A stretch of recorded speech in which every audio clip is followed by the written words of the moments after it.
Please rise and join us for a Pledge of Allegiance. I pledge allegiance to the flag of the United States of America and to the republic for which it stands, one nation, under God, indivisible, with liberty and justice for all. Please remain standing for a moment of silence for longtime Attleboro educator Steve Newman, who passed away this weekend.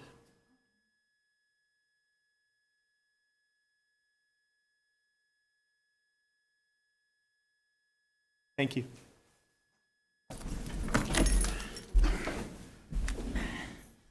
Welcome to the Monday, August 12th regular meeting for the Attleboro School Committee. This is your notice that this meeting is being electronically recorded.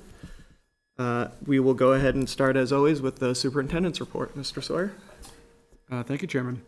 I'd like to start this evening with an important introduction, and for that, I'd like to invite up to the table Susie D'Alessio. Susie comes to us from Taunton. We're very lucky to wrestle her away. In fact, when I reached out to Superintendent Cabral to let him know that we were offering her the position, he was said it was bittersweet. He was assuring me that we were getting a good one, and we knew that we are. I wanted to start by really crediting the screening committee at Hyman Fine. They were tasked with a very difficult responsibility. To have a vacancy this late in the season is a very tall order, and we talked pretty extensively about the fact that what we did not want to do was to just simply go out and offer the job to the least bad applicant. That we had a high expectation to find the right person for Hyman Fine, and if we were unable to do that, we were going to piece together some way to get through another year and wait till we could find the right person. And so they set out and had a very aggressive timeline and sought to see whether that person was out there. And we were all very, very pleased to find that there was somebody who matched our vision, had the skills, and we thought was really a fantastic fit. And so it is with great enthusiasm that I introduce you today to Susie D'Alessio. Thank you. So good evening, everyone. I am honored and thrilled to be here before you to introduce myself as the new principal of Hyman Fine Elementary School. I thank Superintendent Sawyer and Assistant Superintendent Regan for just the opportunity and having the confidence in me to move forward in this role. I'd also like to just take a moment to say thank you to the hiring committee as well. I had things to read off of, but I need to just extend such a gratitude because I wasn't expecting a turnout of this team to be here behind me. And that truly says a lot about even my initial interaction with the members of that school. In my opinion, or from my experience with them, it was an instant connection, and I'm just so pleased to know that I am already so supported in that building, and I hope that I can be that same support system for them. So thank you for being here. With that, I'd like to just share a little bit about my experience.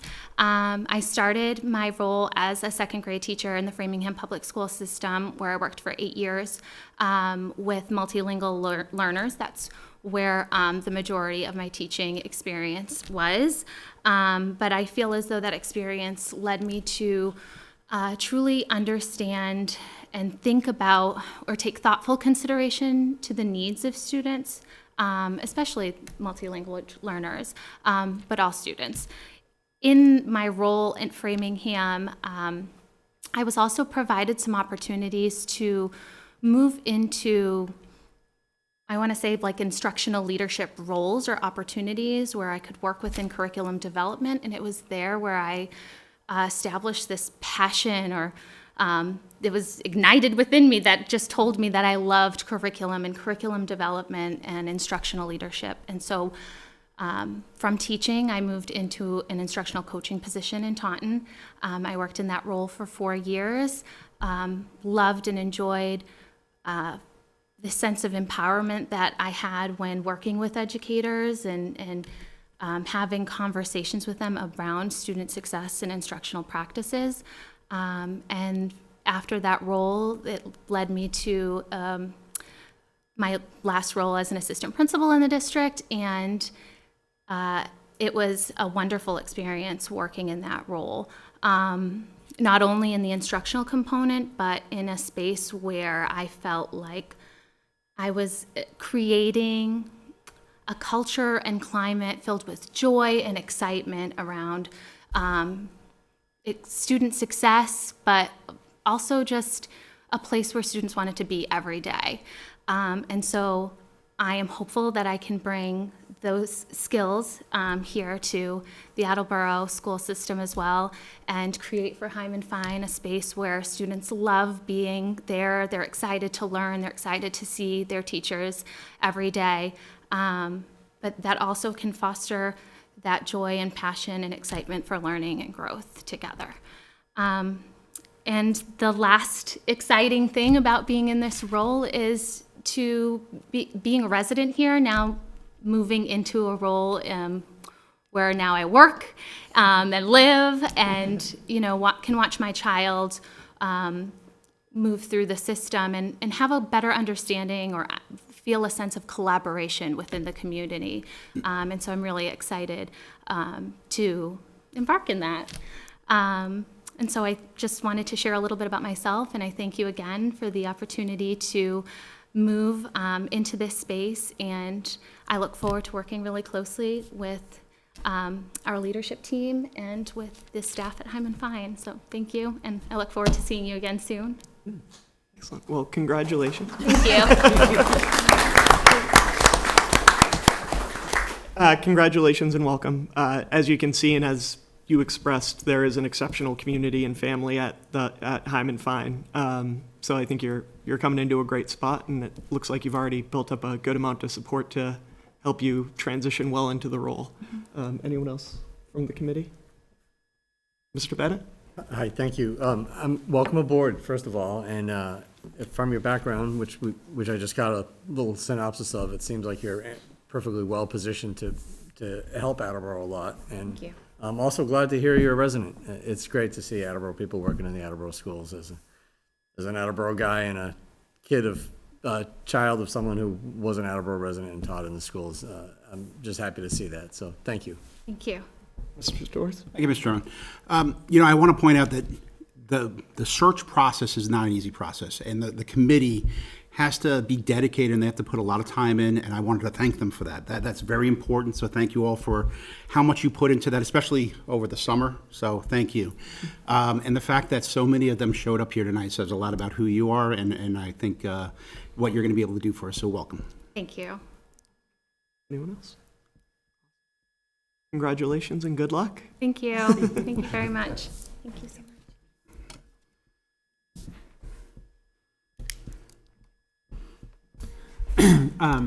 Next, I just wanted to share my feeling of sadness in learning of the passing of Steve Newman. Early in my career, I got a chance to work with Steve when he was a dean.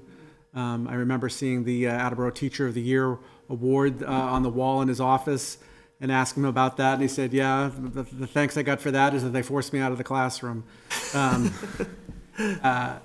Steve taught me, one of his famous lines was, you can kick them out of school, but you can't kick them out of town.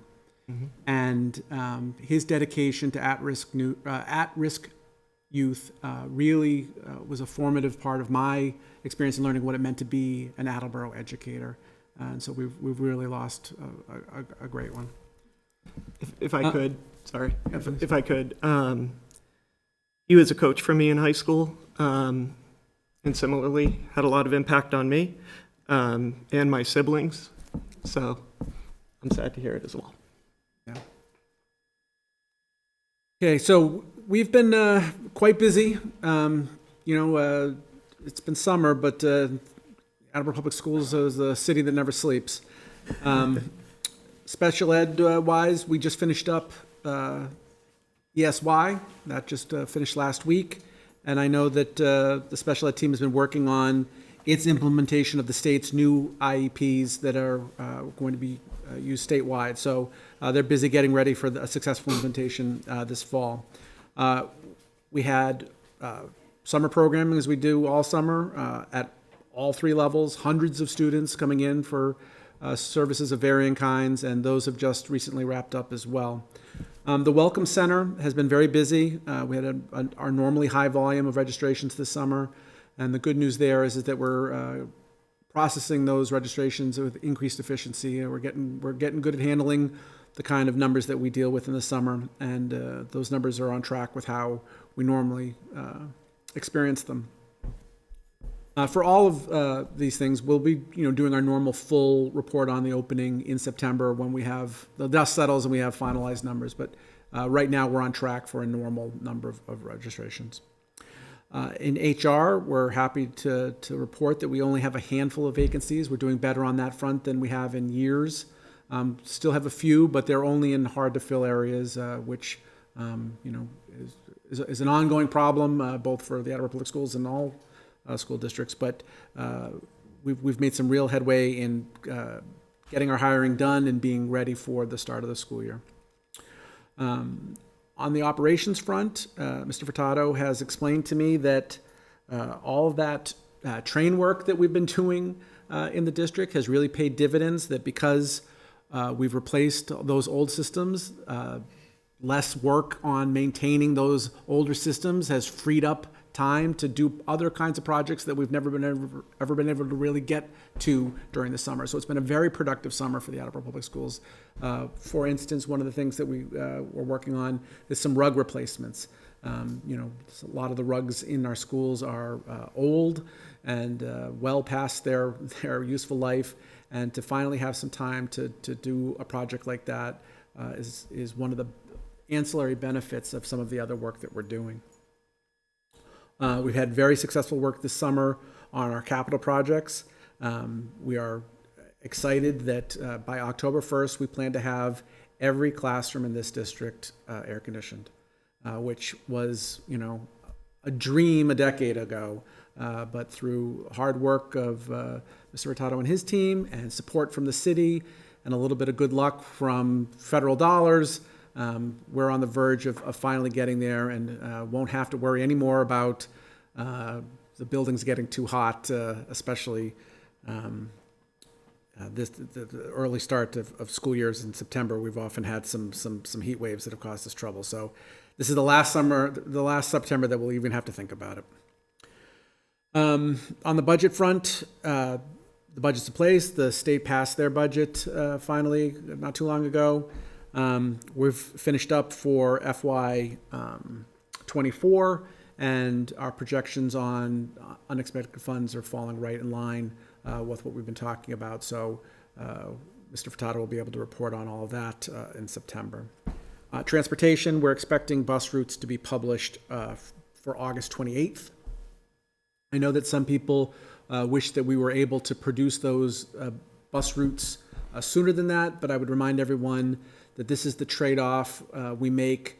The earlier we produce the bus routes, then that's the earlier we set them in place and can't make changes based on late registrations and people moving in later. So, we really try to balance the later we wait to publish them, the more flexibility we have to set bus routes that are really going to serve the needs of the kids who are taking the bus. You have to draw the line to someplace, and so August 28th is what we're expecting that to be out for people who are looking for that information. And another thing is that as part of being a one-to-one district, we have a lot of Chromebooks to replace every year, and a whole process to make sure that both the new ones that we're distributing and the moving around of some of the old ones, we collect Chromebooks and redistribute them. We made some changes in how we handled that, and we'll be able to have Chromebooks in the hands of every student at the start of school this year by virtue of some strong planning on the part of OIT. So very excited to have had the opportunity to get good at doing that too, and we're going to be able to hit the ground running. So this is just a smattering of all the work that's going on over the summer, trying to get ready so that when the educators and the students are back with us, we'll be able to get this year off to a strong start. But as I sit here today on August 12th, we're making good headway and are excited about being ready for that start. In terms of what people can expect for this year, just a couple of things that I wanted to highlight that are particular to this year. This week is week 2 of our district, administrative work. We started last week.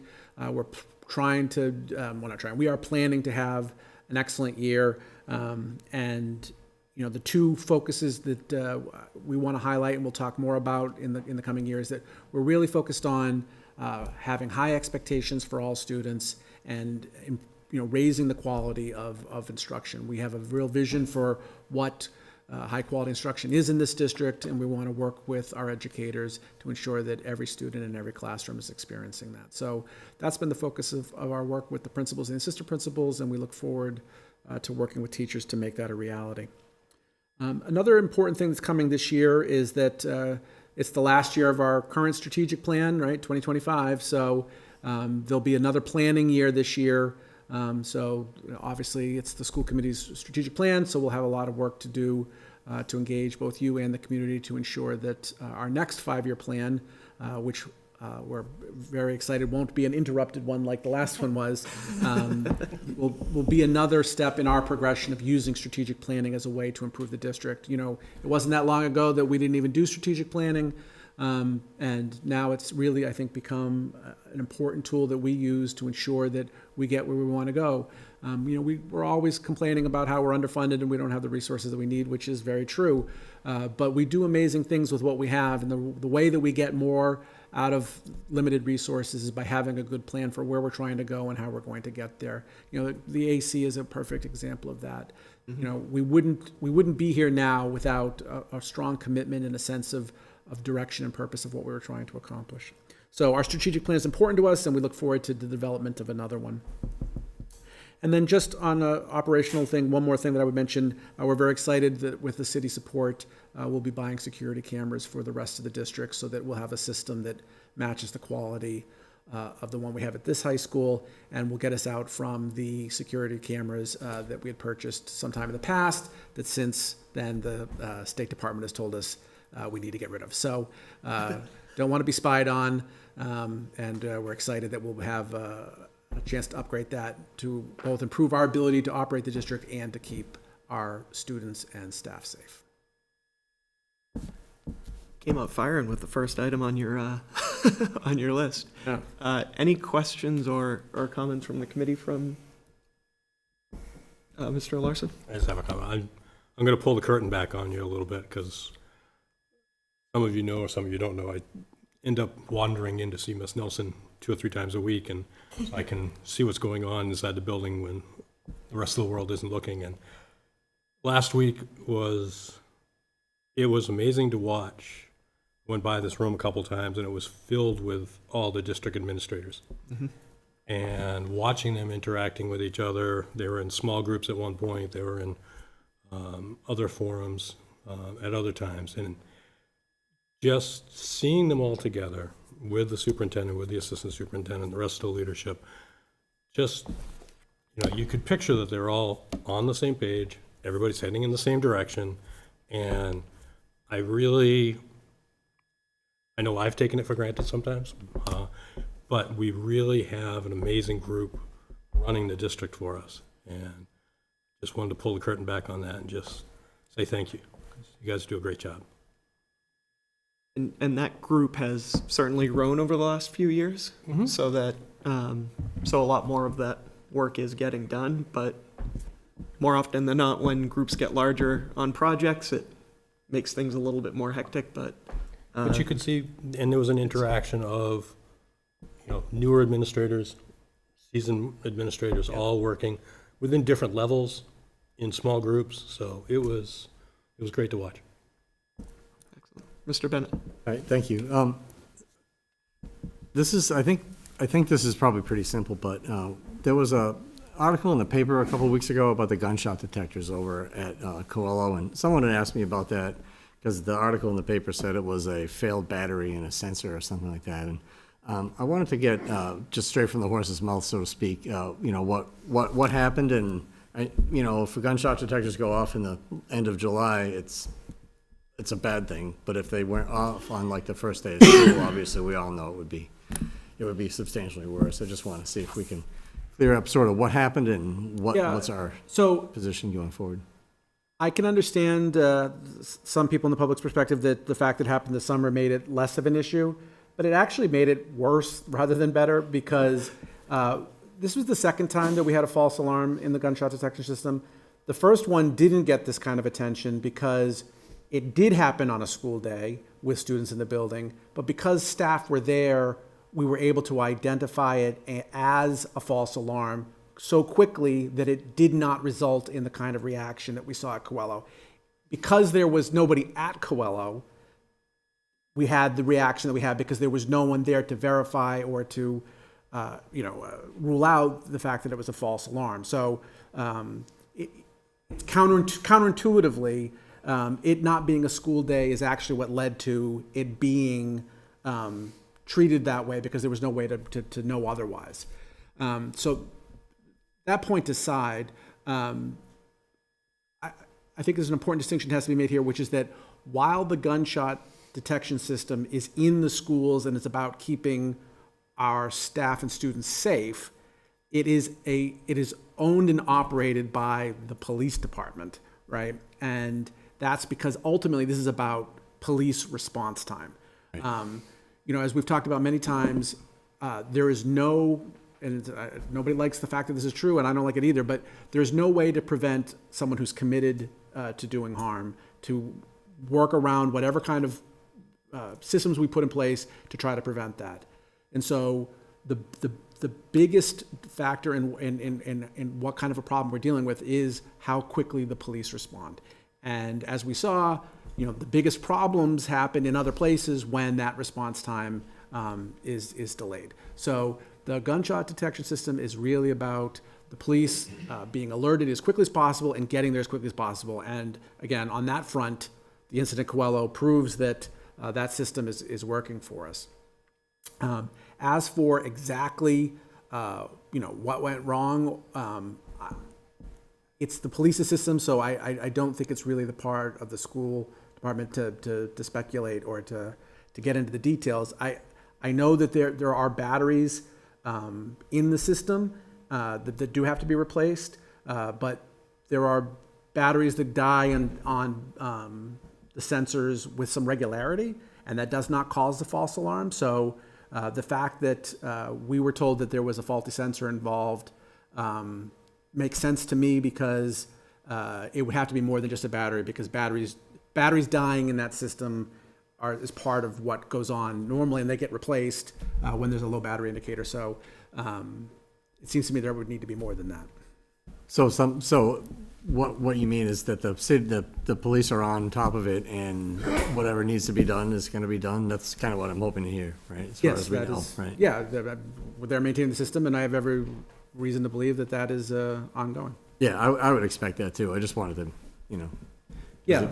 It could be a big deal, and I'm glad it wasn't. Yeah, I could understand there were some people who were concerned. I mean, we had guns drawn in a school. That's not something we would want ever to be the case. And obviously, if it were students there, that would be traumatic. So, the idea is to make it so that, well, one, we take a lot of steps to make sure that never happens, period.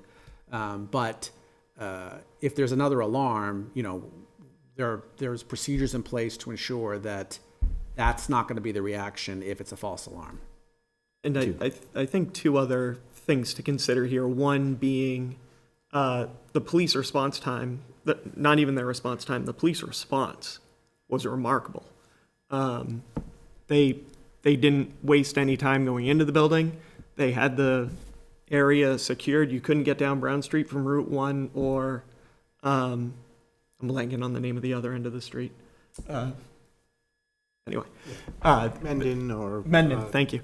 Yeah. They had the area secured. They were in the building responding to who knew what. So thank you to the police for that quick response. But I also think part of the alarm that we saw in the community was related to the response on social media. because not all of the details are immediately available, it was just that there were guns drawn and Brown Street was closed. The automatic assumption was that there had already been a shooting in the building, and there were rumors flying around about, well, it was a janitor banging a ruler on a whiteboard tray and stuff like that. So I think that's part of what contributed to the community response. That's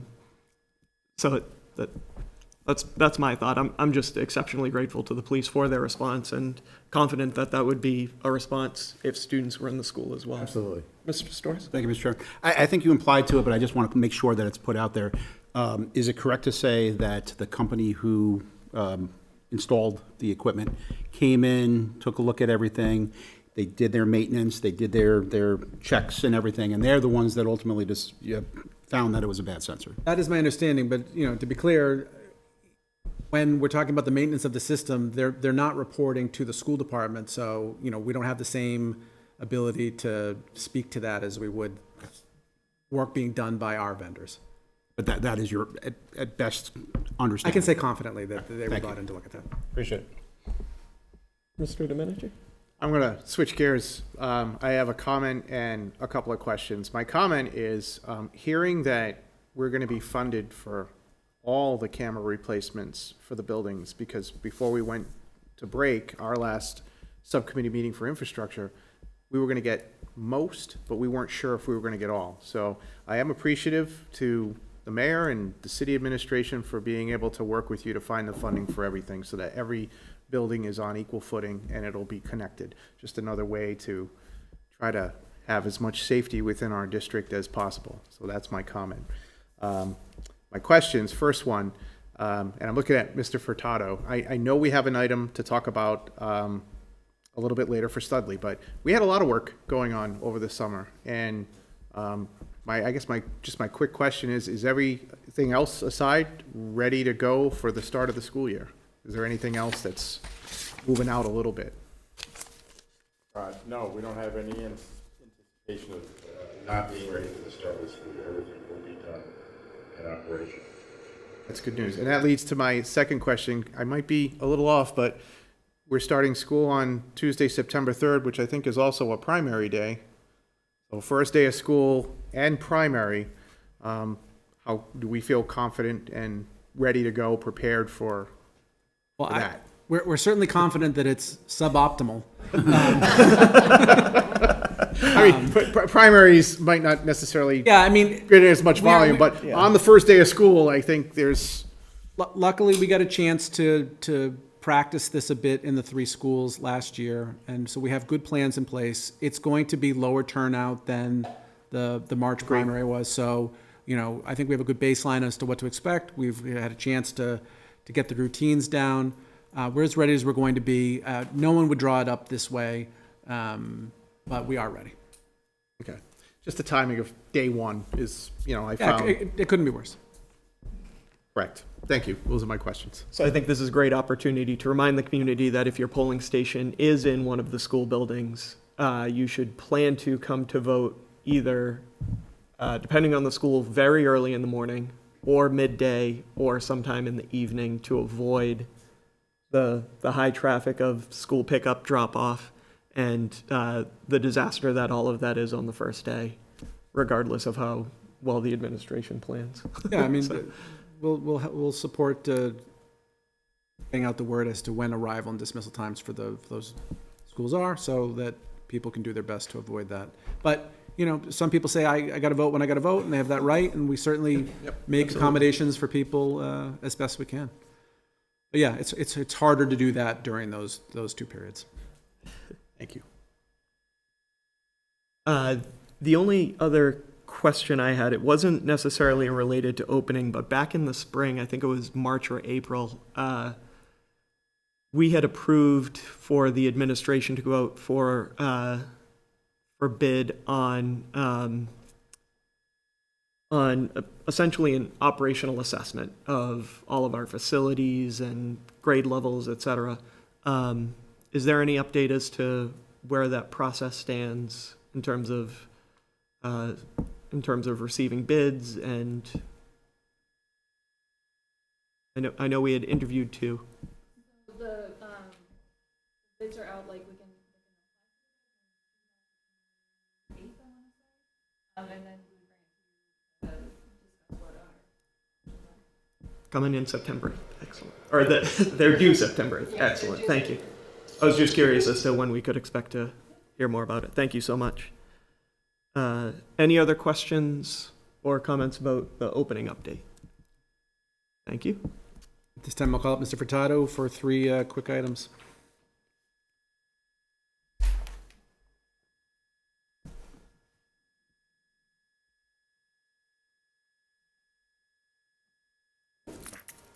Good evening.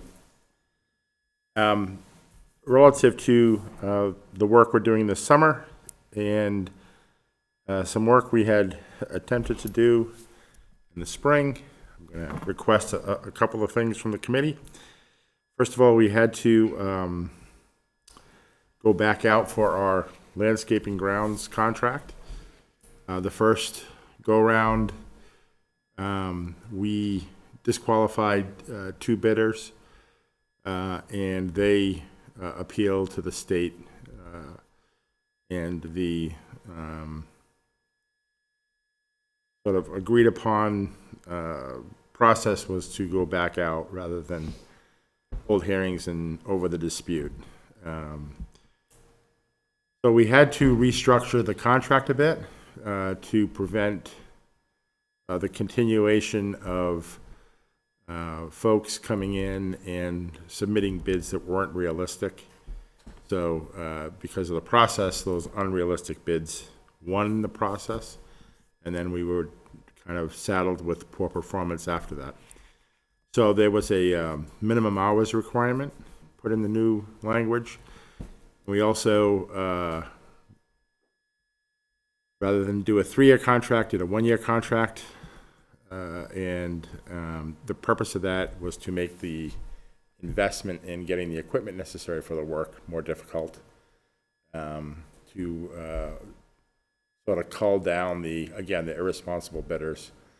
And then there are 2 1-year options to the contract that are fully exercised by the district only, if we choose to do so. Having done all that, we actually received 3 bids, including participation from the 2 who were disqualified the first time, but all 3 were very realistic, and we are happy to report that the bidding was secured by Liston Landscaping, who served the district for a very long time prior to this kind of activity taking place, and we would ask the committee to approve the Liston award. All right, so I will entertain a motion to approve the contract for landscaping for the Attleboro Public Schools with E.D. Liston for 1 year for $306,000. Let me start that over.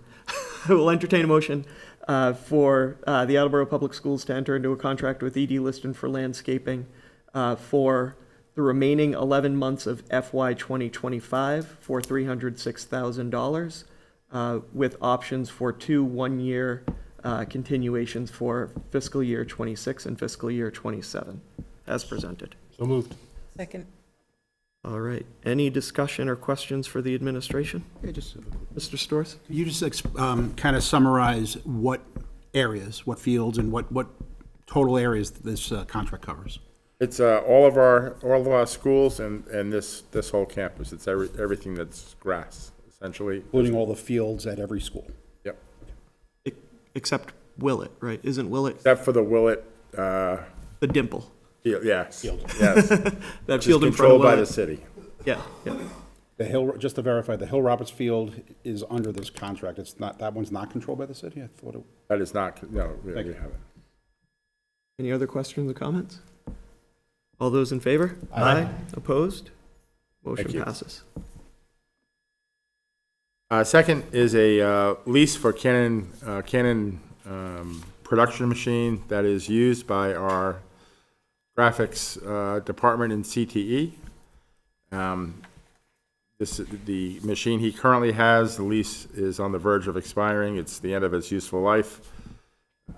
This is typically the time to renew the lease if it's to be done.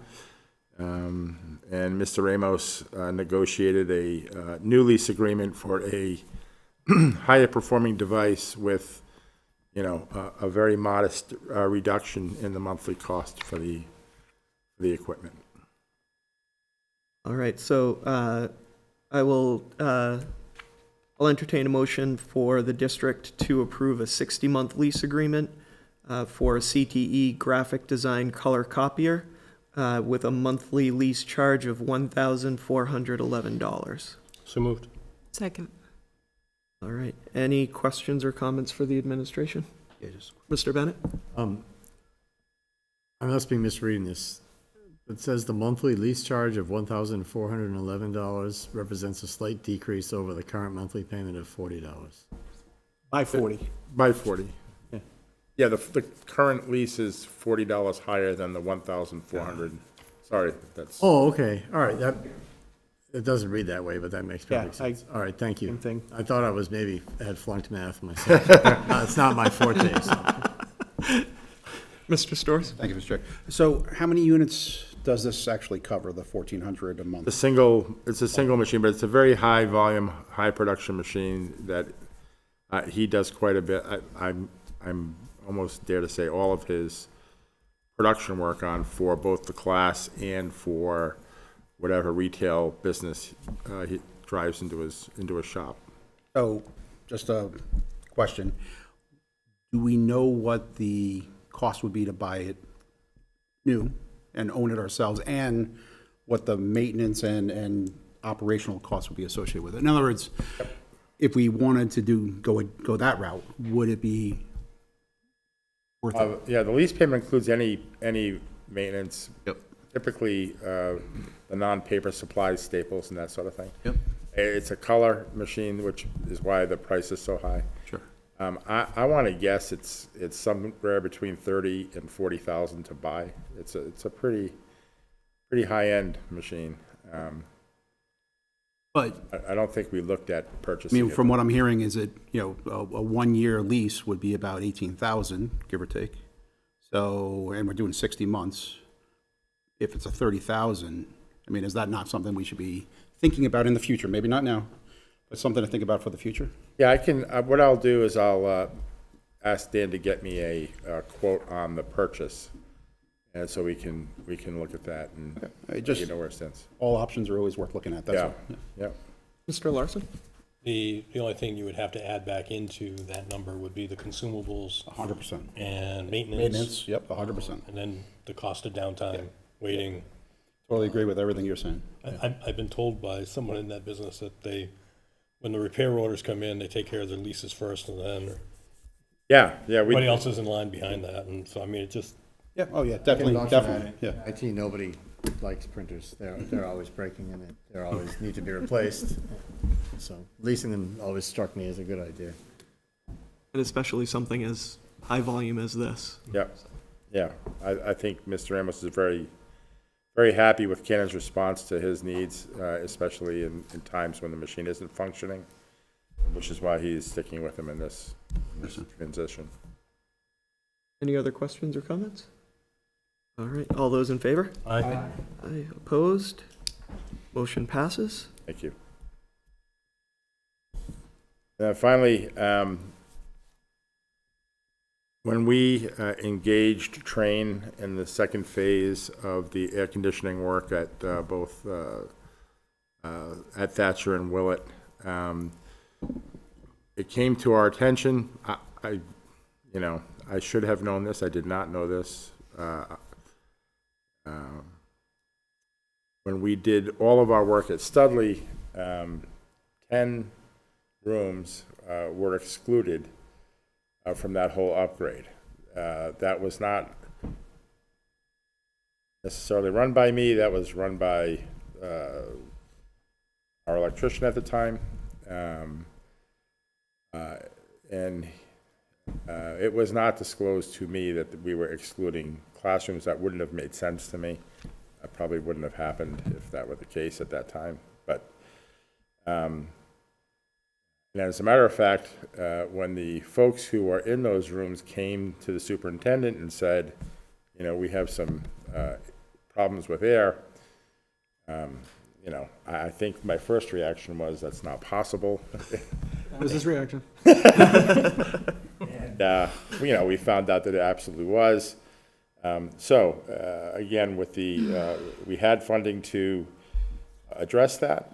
And again, this was a kind of a two-step process because we went out and used a state law for procurement that allows us to buy from certain vendors tied to the utility based on it being an energy efficiency project, which we did. We exercised that, and because the funds being used were federal grant dollars, the city did not allow us to go forward with that because the procurement process, while legal in Massachusetts, is not recognized by federal procurement policies. So we, found out about that, in a few weeks' time, and so we're kind of back to step one. Had to go out, formally bid the work, and are very, very happy with the results, and especially with the group that won the bid. And so that work is going to be starting Thursday upon approval by this committee, and is expected to be done by September 15th. All right, so I will entertain a motion for the Attleboro Public Schools to enter into a contract with Cold Masters for air conditioning work at Studley Elementary School for the cost of $166,200 as presented. So moved. Second. All right, any questions or comments? Mr. Domenici. Just one, I was just looking at the last page of the bid request, and I don't know if it was just related to the bid or not, but it says work must be completed and system fully integrated into the KMC controllers and fully operational by no later than July 26th, 2024. That sounds like it might have been the original, or do we have to just update the date on that? That was, went out wrong. Okay. Should have read August 26th, and then we had to actually delay going out, so Okay. that date would have been wrong as well. Okay. I mean, So as long as we're covered, and I we're- understand the work couldn't, will be done by mid-September. That's We just had a meeting today. just a matter of making sure this gets by audit goalies and everything else, Yep. so. So with the issue, I guess, was there some type of concern in the building with connecting those rooms that they were excluded initially, or was it just?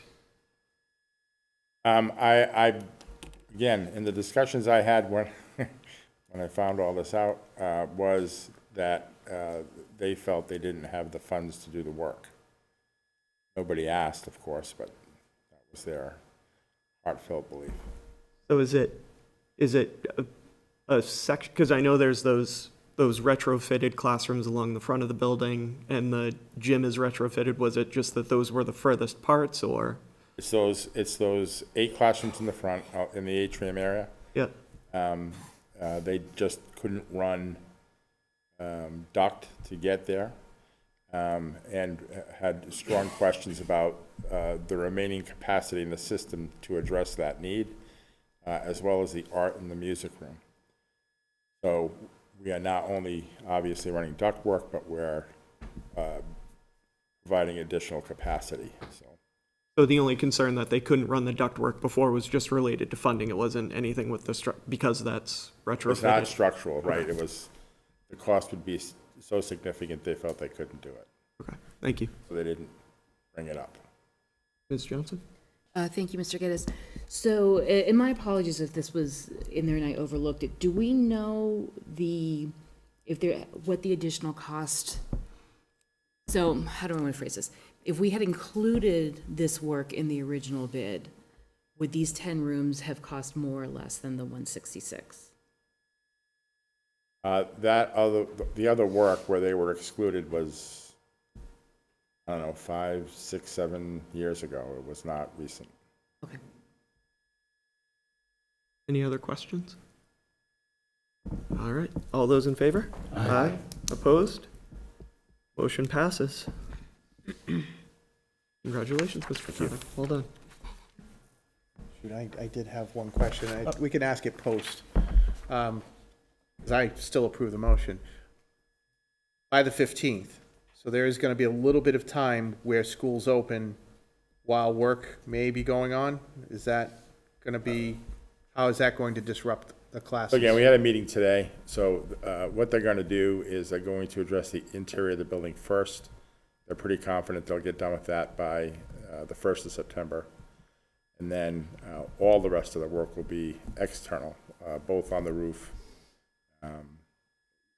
It'll be during school, so we've had that experience before with the roof replacement at the high school, but they won't be going into the building, interacting with students or any of that stuff. Okay, and then I don't know how many vehicles they'll need on premises, but will that parking not be an issue at Studley? Can't imagine that this is sort of a 3 or 4 Okay. worker thing. It's not 30 guys on Could be a site. single vehicle, maybe 2. All right. Just little logistical things, yeah, right, as yeah. we start the beginning of Right. the year, along with, everything else. So thank you. All right, That concludes my report. excellent. Thank you, Superintendent Sawyer and team. So next item on the agenda is the superintendent's evaluation. I'll apologize to the committee. When I sent out the request for feedback on Superintendent Sawyer, I used a similar request from 2019 from my predecessor and did not update it to our current practices as it relates to, since that time, the superintendent's goals have aligned with the district goals. And on a weekly basis, the superintendent follows up with us via email about his work towards each of those goals. And for the committee's, for the community's knowledge, we rate the superintendent on 4 categories plus an overall rating. The first category, and of course now my computer's disappearing with everything. The 4 categories include community and family engagement, operations and management, instructional leadership, professional culture, thank you, and an overall rating. As I shared with the committee in the compilation of comments, there was no unanimous rating for Superintendent Sawyer in any of the areas. The 4 ratings that we have to give to the superintendent are either exemplary, proficient, satisfactory, or needs improvement. So that we were pretty split among the 9 of us in each category, between either proficient or exemplary. But in all 5 categories, the majority of the committee had exemplary as the rating. I will also add that this evaluation is not just of the superintendent, although it is because that's who directly reports to the committee and who we directly evaluate. But it truly is reflective of the work that the assistant superintendent, the business office, our our welcome center, our special education department, all of the building administrators. So it truly is a team evaluation.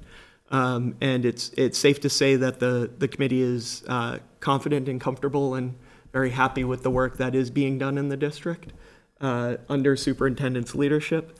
And that's the gist of the evaluation, although it took 2 pages to say all of that.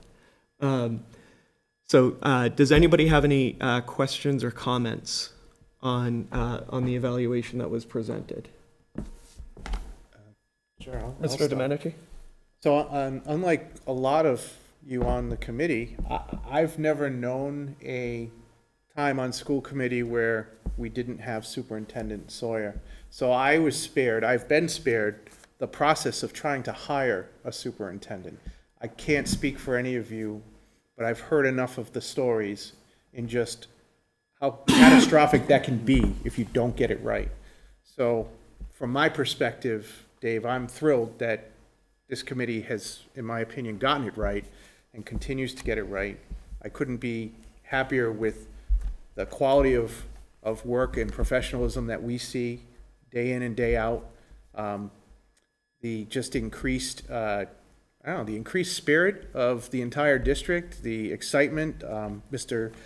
Larson already talked about, a little behind the curtain, about how everybody is operating and rowing in the right direction, and like, that doesn't happen without strong leadership. And so, you know, I'm proud of the review that we put together. I think it truly reflects certainly how I feel, and clearly how our colleagues feel.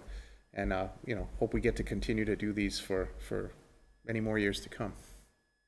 Thank you. Any other questions or comments?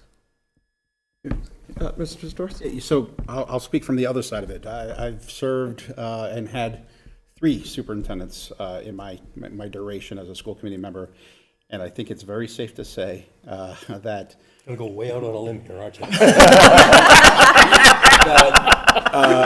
we are in my opinion, a much better place now than we've ever been previously. You know, what I see from you is you're somebody who relies on your administrators. You don't micromanage by any means whatsoever. You know, you have great communication with the committee as well as with the community. The things that I see from you, and it's hard not to compare to the past, I won't go into details, I'll just say, I think we are in a better place now than we've ever been. So thank you for everything you do, and whatever you get on your evaluation, well deserved. Thank you. Well put. Mr. Larson? So I'm just as old as he is, so I've seen some of the same things. So I looked at the evaluation as, I mean, you're the point person of it, but I, when going through the evaluation, looked at your whole leadership team as a whole, because, I mean, you're not a one-man show, and I know you'll be the first to admit it. It takes an incredible team to do what happens here, and so it was actually a pleasure to do the evaluation and rate you at the top level across all the board, all the topics. So it's a great situation that Attleboro has, and I hope Attleboro appreciates it. Thank you. So like I said, it was 2 pages, so I couldn't remember every single thing that was in there because it was very comprehensive. But now that I have it up, a few of the items that were discussed under instructional leadership, that the opportunities that are available in our schools for both our traditionally aged students and now soon to be adult learners in the district, the expansion of the ACA, the focus on goals for students were all common themes, that students are learning in safe, welcoming, and nurturing environments. From a management and operations standpoint, the evaluation was written in the context that, as Superintendent Sawyer mentioned earlier, this is a school district that operates on far less funding than it should, and the work that is done with that funding and to stretch that funding as far as it can go has been remarkable. There are certainly improvements in all of these areas that could be made, but just are not possible with the funding as it currently stands. The community and family engagement, the schools are much closer to being the center of this community than they have been in a very long time. The number of community-wide events that are happening at all of our schools, bringing polling stations into the schools, and the added supports and family resources through the Welcome Center have been critical. And professional culture, as Mr. Storrs said. I I think the district is a far, from what I have heard and observed in multiple collective bargaining negotiations, I think the district does strive to be as supportive of an employer as it can be, and I think that there's a very strong tone of high professional expectations for our educators across the board. So those were some of the highlights of the very lengthy evaluation. Any other comments, questions, Ms. Johnson? So, Mr. Sawyer, I just wanted to express, how lucky I think Attleboro is to have you as a leader. What a strong leader that you have been for our district and our community as a whole.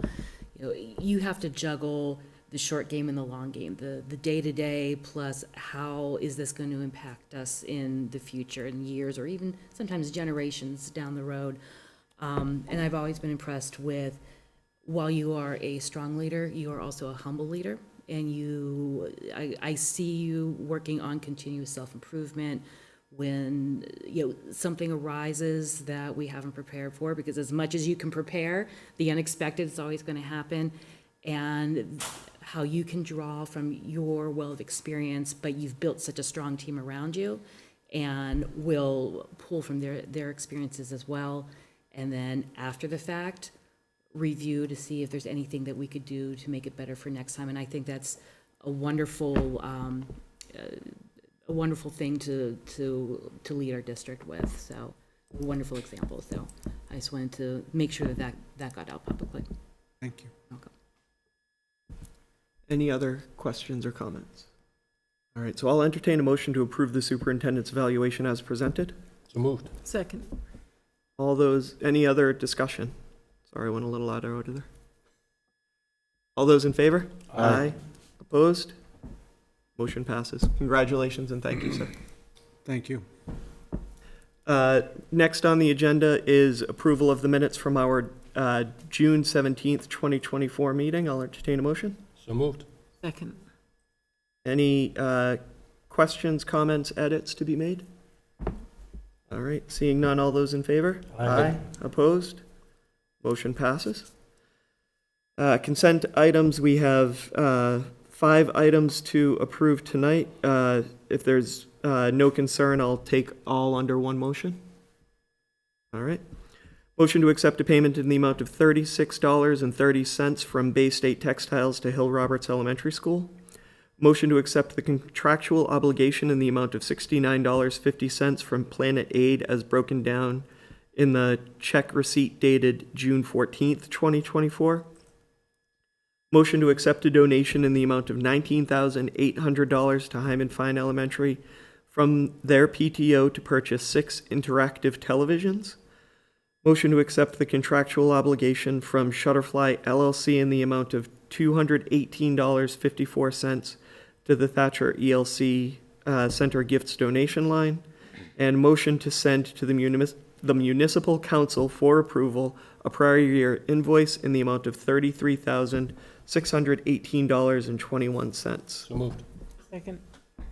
All right. Any questions, comments? Just a quick one. Yep, Mr. Yeah, Storrs? whenever you see the PTOs, donating upwards of $20,000 to bring technology into the schools, I think that's something worth noting. So thank you to the Hyman Fine PTO for what they're doing. Yeah, that was a very late June donation that came through last year. So it was very exciting, and to have a new assistant principal on board to work with the PTO to facilitate those purchases was fantastic. Any other questions or comments? All right, seeing none, all in favor? Aye. Aye. Opposed? Motion passes. Open forum. Is there anyone here that would like to address the committee in open forum? Seeing none, I will close open forum.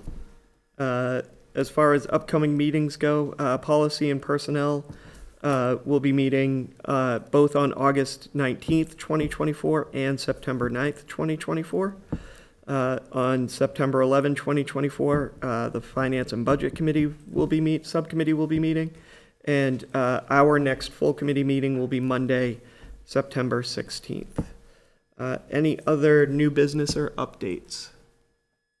All right, then I will entertain a motion to adjourn. So moved. Second. All those in favor? Aye. Aye. Opposed? Motion passes. We are adjourned. Thank you.